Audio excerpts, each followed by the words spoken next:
दो बहुएं और चालाक बुआ सास। दीपा और अनीता दोनों ही देवरानी और जेठानी थी। दीपा नौकरी करती थी और अनीता घर संभालती थी। उनका परिवार बहुत बड़ा था। सास ससुर और उन दोनों के बच्चे, कुल मिलाकर घर में 10 लोग थे। और आज कई सालों बाद उनकी बुआ सास अपने भाई के पास रहने आई थी। सुबह उठते ही बुआ जी ने देखा कि दीपा जल्दी जल्दी अपने काम निपटा रही थी। अनीता ने सबका नाश्ता बना दिया, जिस नाश्ते को दीपा ने सबको परोस दिया। इसके बाद दीपा ने खुद अपना टिफ़िन पैक किया और जॉब पर चली गई। अनीता ने फिर दोपहर का खाना बनाया और थोड़ी देर बैठ गई अपनी सास और बुआ सास के पास।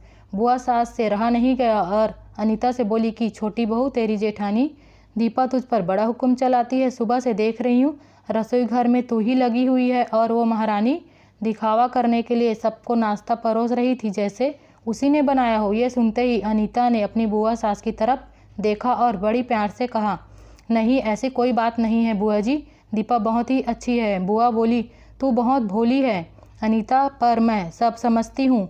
इतनी बूढ़ी मैं ऐसे ही नहीं हुई हूँ। अनीता से अब रहा नहीं गया और वो बोली कि बुआ जी, आपको दीपा दीदी का बाकी सबको नाश्ता परोसना दिखा, मगर आपको ये नहीं पता कि उन्होंने मुझे डांट कर सबसे पहले नाश्ता करवाया, फिर चाय पिलाई और वो रोज़ ही मुझे सबसे पहले ही नाश्ता करवा देती है, वरना सबका नाश्ता बनाते तो मैं नाश्ता ही ना कर पाऊँ।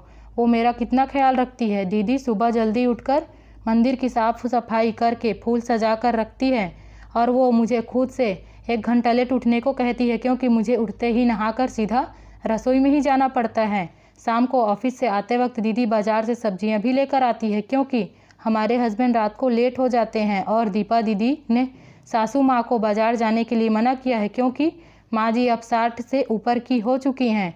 वहीं बाज़ार जाते समय उन्हें तकलीफ़ ना हो जाए। वैसे भी उन्हें घुटनों की परेशानी है और जब माँ जी को घूमने का मन होता है तो दीपा दीदी छुट्टी करके खुद उनको घुमाने लेकर जाती हैं। और हाँ बुआ जी, दीपा दीदी रोज़ शाम को आकर खाना बनाने में मेरी खुद मदद करती है, चाहे वो कितनी भी थकी हुई हो। वो मेरी जेठानी ज़रूर है, मगर वो मुझे अपनी छोटी बहन ही मानती है और मैं उन्हें बड़ी बहन मानती हूँ। ये सब सुनते ही बुआ चुप हो गई। शायद उनकी चुगली अनीता के आगे फेल हो चुकी थी।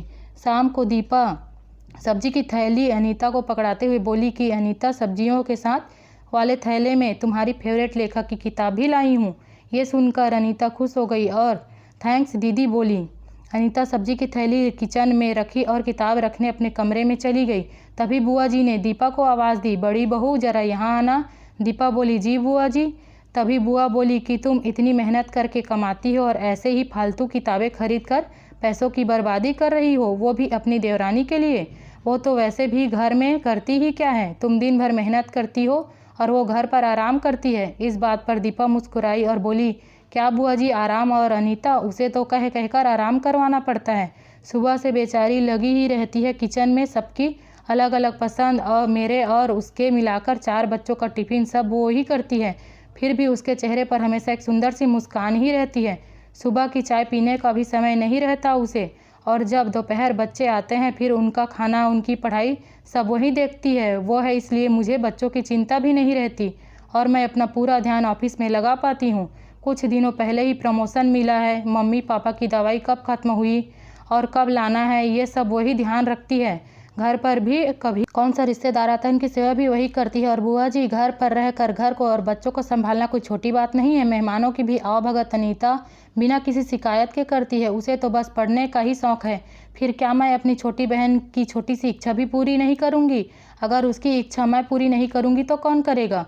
अब तो बुआ की पूरी तरह से ही बोलती बंद हो चुकी थी। फिर दीपा भी अपने कमरे में चली गई। ये सारी बातें दीपा की सास पीछे खड़ी हुई सुन रही थी। वो बुआ के पास आकर बोली कि जीजी, ये दोनों देवरानी जेठानी जरूर है, मगर इनका प्रेम 2 सगी बहनों से भी ज़्यादा बढ़कर है। ये दोनों ही एक दूसरे का अधूरापन पूरा करती हैं। मेरे घर की मजबूत नींव है ये दोनों। पहले भी मैं भी एक बुरी सास थी और हमेशा ही इनको लड़ाने की ही सोचती थी, लेकिन इनके प्रेम के आगे मैं भी पिघल गई। और वैसे भी इनको लड़वा कर नुकसान तो हमारे ही घर का है ना, इसलिए मैं भी इनके प्रेम में ही मिल चुकी हूँ। लेकिन ये बातें दीपा और अनीता की बुआ सास को समझ नहीं आई और वो मुंह घुमाकर अपने कमरे में चली गई, क्योंकि वो तो इनको लड़वाने ही आई थी। लेकिन दीपा और अनीता जैसी बहुओं के बीच दरार पैदा करना बिल्कुल नामुमकिन था। अगर दीपा अनीता जैसी बहुएं बेटी हर घर में हो तो उनके प्यारे घर को बड़ी से बड़ी ताकत भी नर्क नहीं बना सकती। वाकई में ऐसी बहुएं हर घर में हो तो